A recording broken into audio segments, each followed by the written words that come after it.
오늘 호세아서 10장 1절을 보면 풍성한 종교 그리고 멸망하는 나라입니다. 풍성하면 우리는 하나님 앞에 감사해야 하는데 풍성함이 그들에게는 발목을 잡는 일이 되었다. 성경이 우리에게 이야기하고 있어요. 1절 보실까요? 이스라엘은 열매 맺는 무성한 포도나무라. 여러분, 포도나무에 포도가 무성히 열리면 이것은 얼마나 감사한 일일까요? 그런데 그 열매가 많을수록 재단을 많게 하며 그 땅이 번영할수록 주상을 아름답게 하도다. 주신 분이 하나님이신데 그것을 하나님께 돌리는 것이 아니라, 여기서 말하는 재단은 하나님 앞에 예배하는 재단을 말하는 게 아니에요. 우상의 재단, 그리고 번성할수록 그 주상을 아름답게 리모델링하고 새로 만들고 높이는 일에 그들이 집중하고 있는 모습을 보게 되었습니다. 그러니까 여러분, 사람이 가장 위험할 때는 두 가지 때예요. 첫 번째는 언제이냐면은 내가 뭔가 많아질 때, 많아져서 힘이 있을 때, 이때 참 우리는 두려운 겁니다. 위험한 상황인 거죠.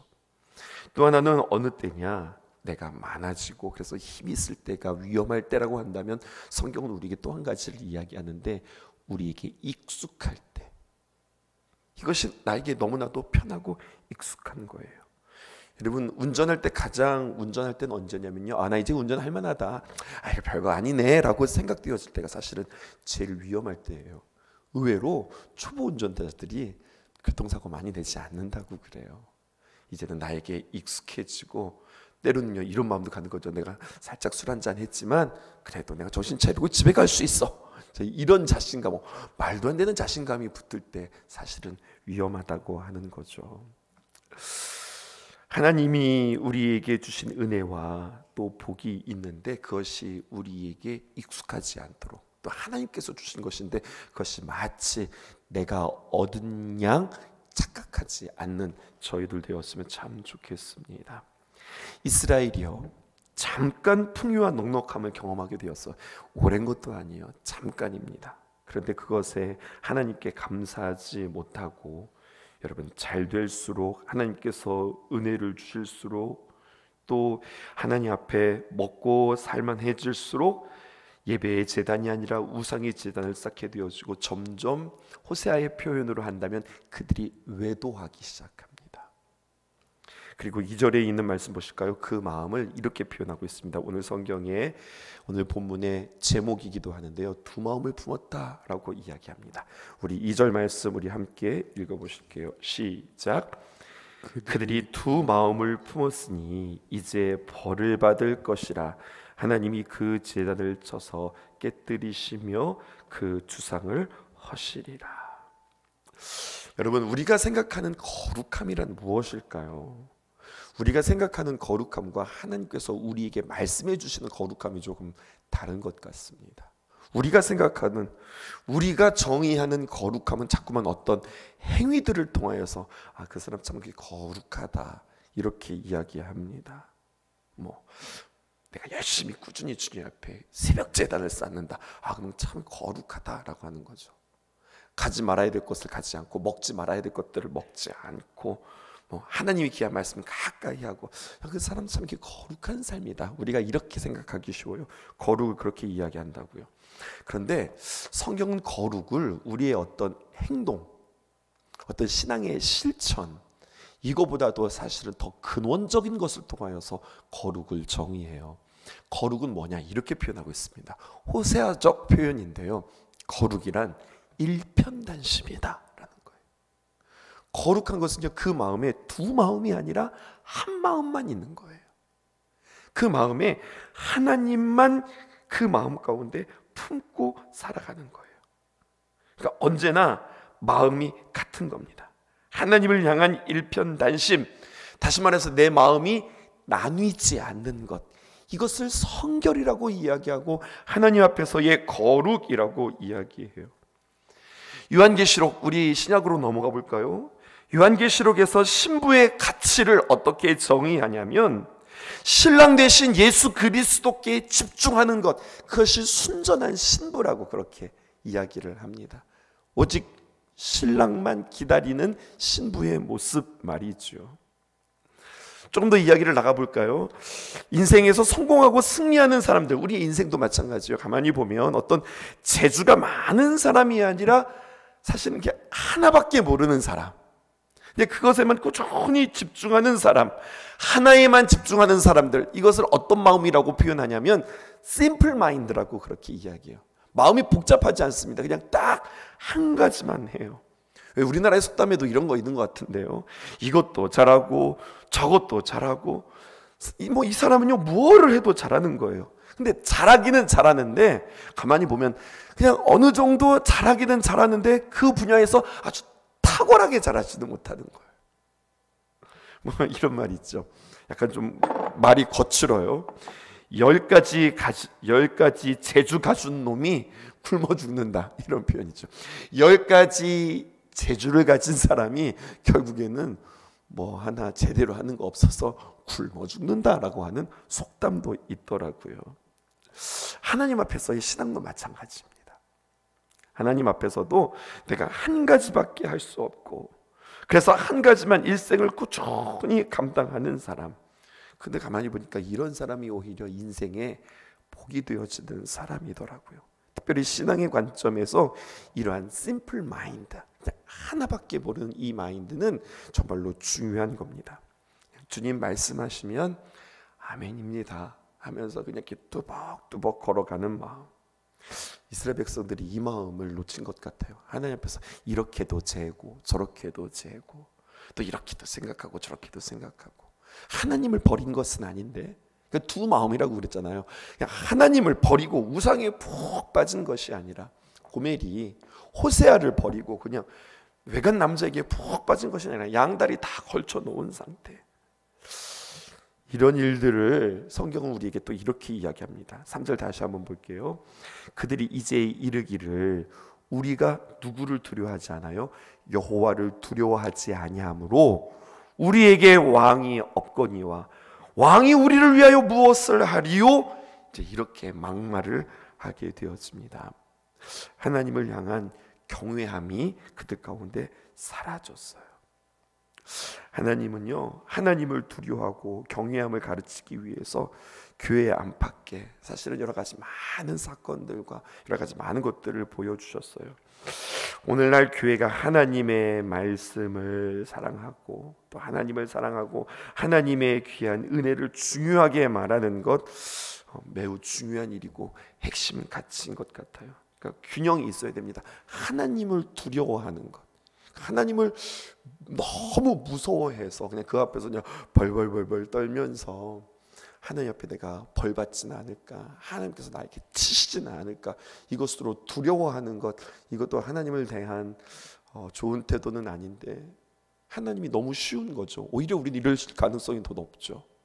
하나님이 쉽고 하나님의 귀한 은혜가 당연하고, 그래서 내가 정말 하나님을 진짜 사랑한다면 하나님을 향한 바른 경외함, 하나님을 참 공경하고 사랑하면서도 두려워하는 마음, 이 싸움이 있어야 되겠습니다. 오늘 말씀 가운데 우리 디모데후서, 우리가 함께 묵상했던 말씀이지만 디모데후서 4장 7절에 있는 말씀이 생각이 났어요. 사도 바울이 디모데에게 이제 자신의 인생을 이렇게 이야기해요. 디모데야, 4장 7절 보실까요? 나는 선한 싸움을 싸우고 나의 달려갈 길을 마치고 그리고 믿음을 지켰어, 이렇게 이야기하거든요. 그의 인생의 신앙의 여정, 목회의 여정을 이렇게 이야기해요. 세 가지로 이야기하는 거. 나 참 싸우면서 살았다. 근데 어떻게 싸웠느냐? 선한 싸움을 싸우면서 살았어. 그리고 달려갈 길을 내가 끝까지 다 완주했어. 그리고 내가 믿음을 지켰어. 이 이야기 하잖아요. 근데 이 세 가지의 가치 가운데 첫 번째, 내가 선한 싸움을 싸웠다. 우리가 선한 싸움을 싸우기를 원해요. 그럼 여러분, 선한 싸움이란 무엇일까요? 착한 싸움, 이게 선한 싸움일까요?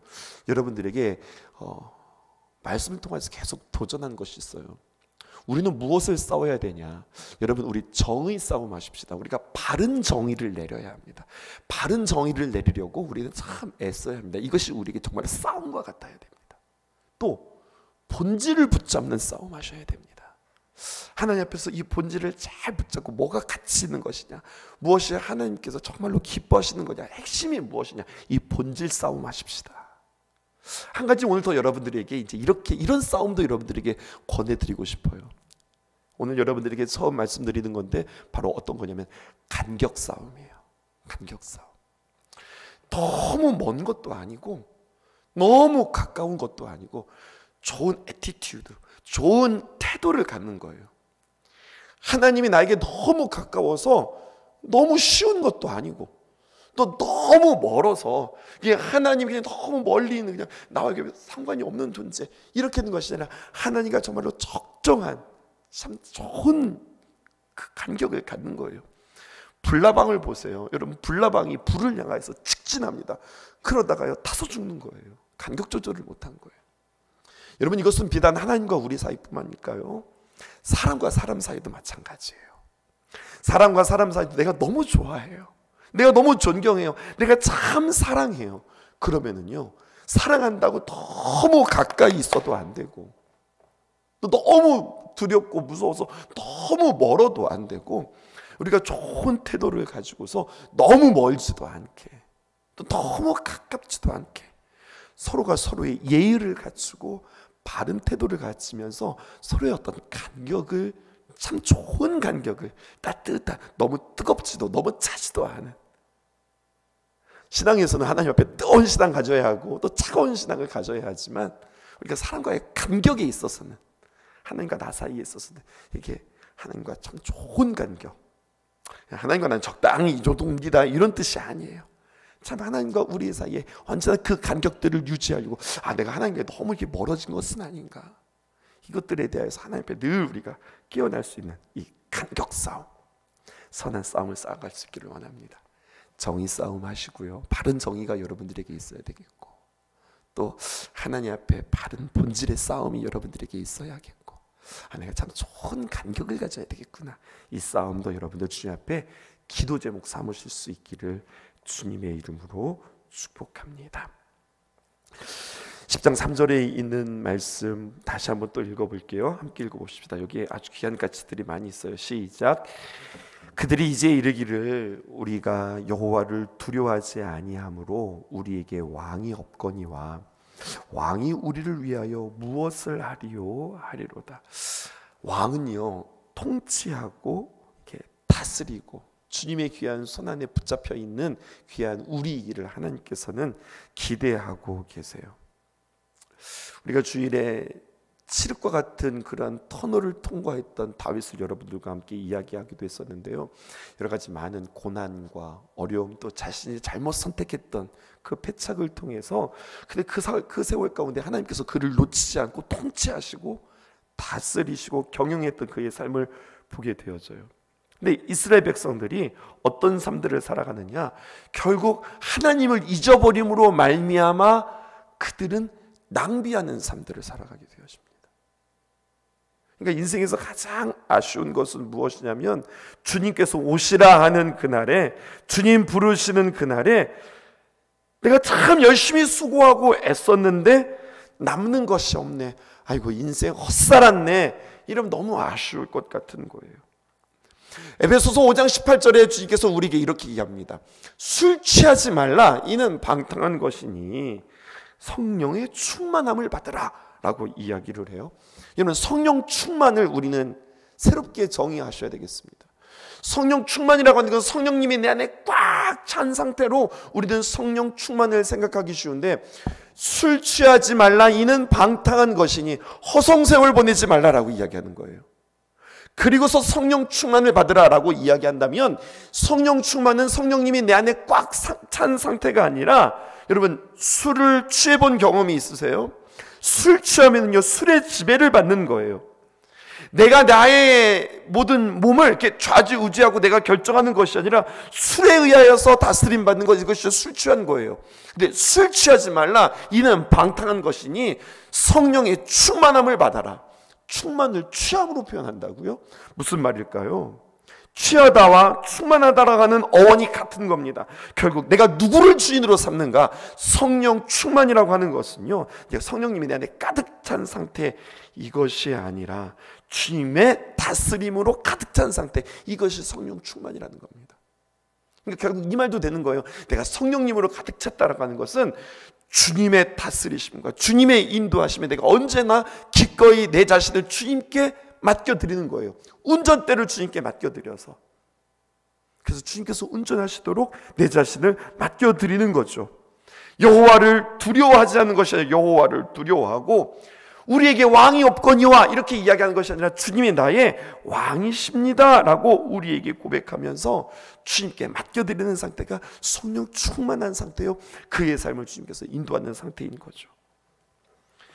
10장 8절 보실까요? 이스라엘의 죄 곧 아웬의 산당은 파괴되어서 가시와 찔레가 그 제단 위에 날 것이니 그때 그들이 산더러 우리를 가리라 할 것이요 작은 산더러 우리 위에 무너지리라 하리라. 9절 말씀이요. 이스라엘아, 내가 기브아 시대로부터 범죄하더니 지금까지 죄를 짓는구나. 그러니 범죄한 자손들에 대한 전쟁이 어찌 기브아에서 일어나지 않겠느냐, 이렇게 이야기합니다. 우리 기브아의 사건을 우리 한번 생각해 볼까요? 좀 두 번이나 반복되어지고 있는데, 여러분 사사기 19장과 20장에 보면 이것은 정말로 입술에 담기에도 어려운 참 난투극과 정말로 이러한 일들이 있을 수 있다고, 이것만큼 막장과 같은 이야기들이 없어요. 한 레위인이 첩을 갖게 되었습니다. 이 어제도 여러분들에게 말씀드렸지만 레위인이 첩을 갖는 이상한 일들이 그 당시에는 이것이 너무나도 자연스럽고 평범한 시대가 되었다고 어제 여러분들에게 말씀드렸죠. 근데요, 레위인이 첩이 있었는데 그 첩이 집을 떠나서 베들레헴 친정으로 도망갑니다. 이 레위인, 하나님으로부터 구별된 이 사람이 그 친정으로 도망간, 베들레헴으로 도망간 그 첩을 데려오기 위해서 베들레헴으로 가서 그를 데리고 돌아오는 길에 기브아, 베냐민 지파에 해당되어지는 그 기브아에서 하룻밤을 머물게 되었어요. 그러니까 도망간 그 여인을 데리고 온 거죠. 근데 그날 밤 기브아의 불량배들이, 그러니까 이 기브아의 불량배들은 어디 소속인 겁니까? 베냐민 소속의 사람들인 거죠. 이 레위가 머무는 그 집에 찾아와서 그를 폭행하고 위협하려고 하면서 막 그에게 생명의 위협을 주는 거예요. 그러자 그 레위인이 나 좀 살려달라고 그러겠죠. 그랬더니 그들이 거래를 하는데 뭐라고 하느냐, 가만히 보니까 네 옆에 여자 있네, 그 여자 좀 내놔, 이렇게 하는 겁니다. 그래서 이 레위인이 자신의 첩을 그 기브아 사람들에게 내주었어요. 그랬더니요, 이 첩이요 밤새 이 장정들에게 폭행을 당하고 유린을 당하고 그리고 죽게 되었어요. 성경에 나오는 이야기예요. 이게 사사기 19장입니다. 근데 이 이야기가 이렇게 끝나지 않습니다.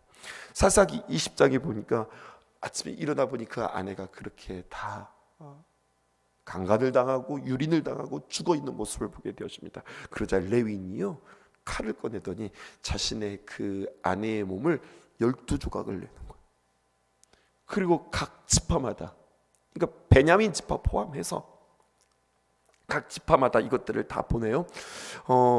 성경에 의하면 이것이 베냐민 지파에 보냈냐 안 보냈냐라고 하는 여러 가지 주경가들의 해석이 있는데, 베냐민 지파 사람들이 그 짓을 했는데 베냐민에게 보냈냐, 니들이 이런 짓을 했어라는 것을 보여주기 위해서 그랬다라고 하는 뜻도 있고, 12지파에 보냈다라고 하는 것은 그 이스라엘에 있는 모든 전역에 이 사실을 알렸다, 이렇게도 해석이 되었습니다.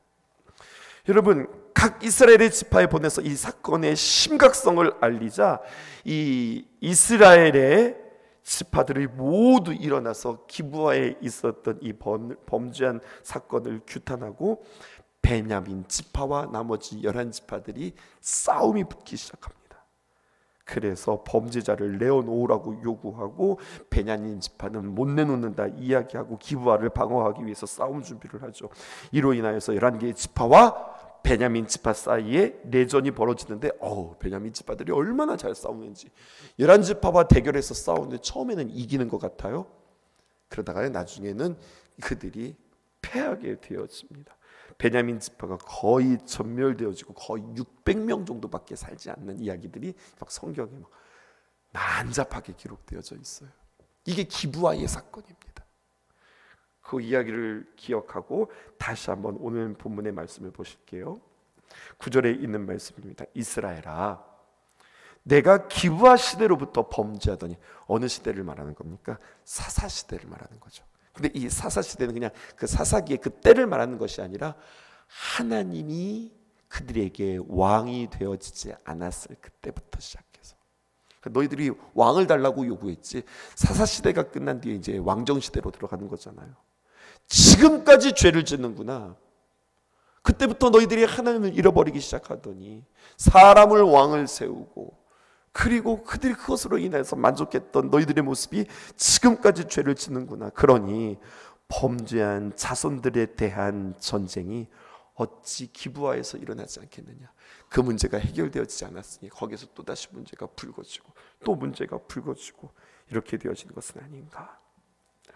사탄은요, 모든 것들을 그렇게 보편화하게 하는 전략이 있습니다. 진리를 절대적인 도덕 기준으로 만드는 것이 아니라 상대적인 기준으로 만드는 거예요. 쉽게 말해서 이런 거예요. 자꾸 우리는 하나님 앞에서 우리의 삶을 점검하는 것이 아니라 자꾸 이렇게 주변을 살펴보면서, 뭐 우리로 말하면 다른 교회 살펴보면서, 다른 성도 보면서, 또 목사라고 한다면 다른 목사들을 보면서, 아, 저희들은 저렇게 하는데 나는 이렇게 해. 아, 저 교회들은 저렇게 하는데 우리는 이렇게 하니 그래도 좀 낫지. 아니, 저 성도들은 저렇게 하는데 아, 우리는 그래도 좀 나은 거 아니야? 라고 자꾸 비교의 대상을 상대 비교한다고요.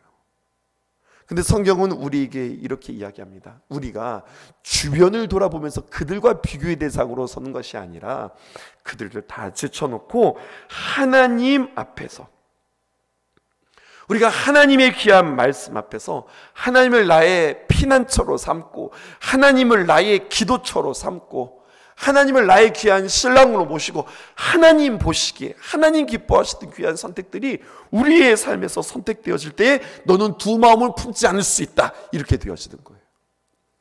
나도 모르는 사이에 세상에 익숙해지고 세상 문화에 익숙해지고 범죄함에 대하여서 그냥 그것들이 쭉 기브아에서부터 있었던 그 전쟁들이, 그 잔혹한 그 현실들이 쭉 그냥 이어져서 그냥 크게 그런 것인 것처럼, 그냥 당연한 것처럼 살아갔던 우리들, 술 취하지 말라, 이는 방탕한 것이니 성령의 충만함을 취하라라고 하는 것은 내가 날마다 하나님 앞에 다스림을 받는 가운데서 주님 앞에 서는가, 이때 우리는 한 마음을 가질 수 있다.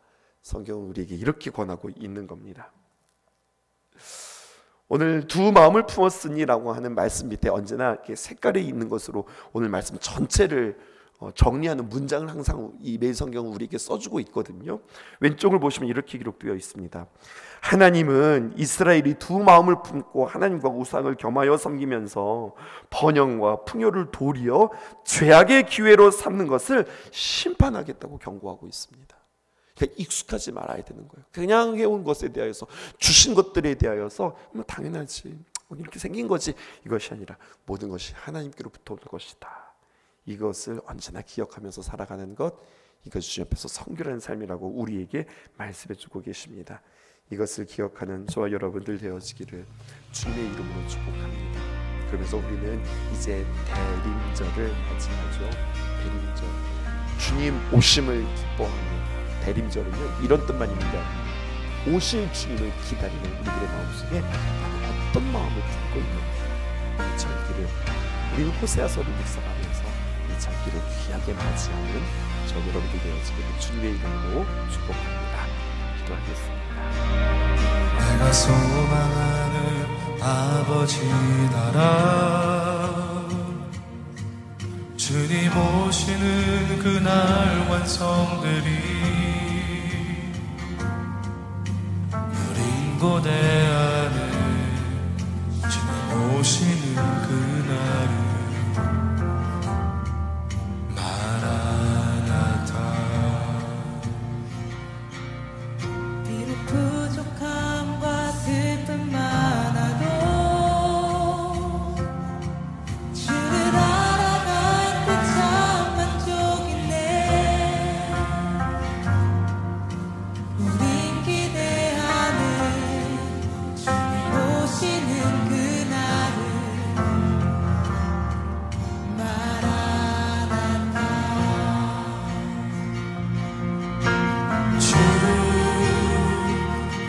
오시는 그날에 우리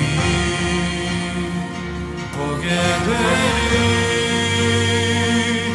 모든 나라와 모든 열방이 주께 경배하는 그날은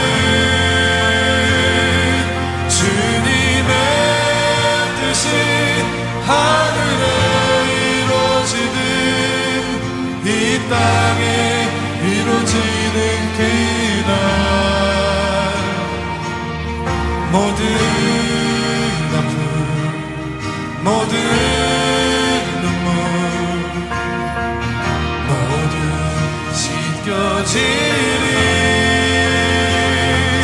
부활의 영광 이 땅에 이루어질 때 새 노래로 찬양하리라.